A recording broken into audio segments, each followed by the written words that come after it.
নাহমাদুহু নুসল্লি আলা রাসূলিহিল কারীম, আম্মা বাদ। হিংসা হিংসুককে ধ্বংস করে। হিংসা এমন এক ব্যাধি যা শুধুমাত্র মনেরই নয়, দেহেরও ব্যাপক ক্ষতি সাধন করে।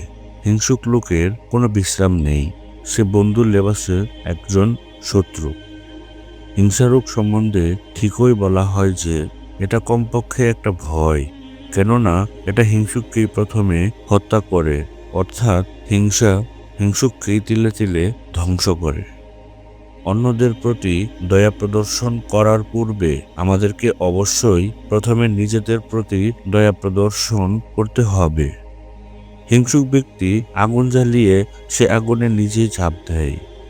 হিংসা দুঃখ, বেদনা ও ভোগান্তি এনে এক সময়ের শান্তিপূর্ণ ও পূর্ণময় জীবনকে ধ্বংস সাধন করে। হিংসুক ব্যক্তির অভিশাপ এই যে সে ভাগ্যকে অস্বীকার করে এবং স্রষ্টাকে অবিবেচক মনে করে। হিংসা কোন রোগের মতো? এটা তো অন্যান্য রোগের মতো নয়।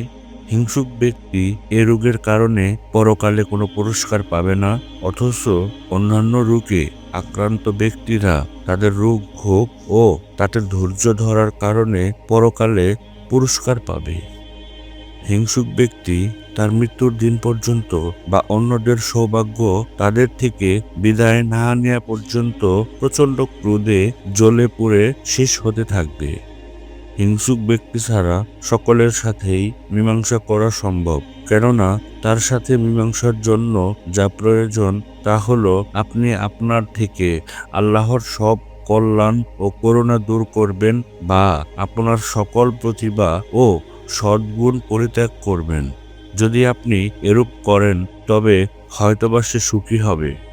আল্লাহর নিকট আমরা হিংসুকের ক্ষতি হতে আশ্রয় প্রার্থনা করি। হিংসুক এমন এক বিষধর কালো সাপের মতো হয়ে যায় যে সে সাপ একটি নির্দোষ দেহে এর বিষ ঢেলে না দেওয়া পর্যন্ত কোনো বিশ্রাম পায় না। সুতরাং হিংসা থেকে বহু দূরে থাকুন এবং হিংসুক লোক থেকে আল্লাহর নিকট আশ্রয় প্রার্থনা করুন, কেননা সে সর্বদা আপনাকে সতর্কভাবে লক্ষ্য করছে।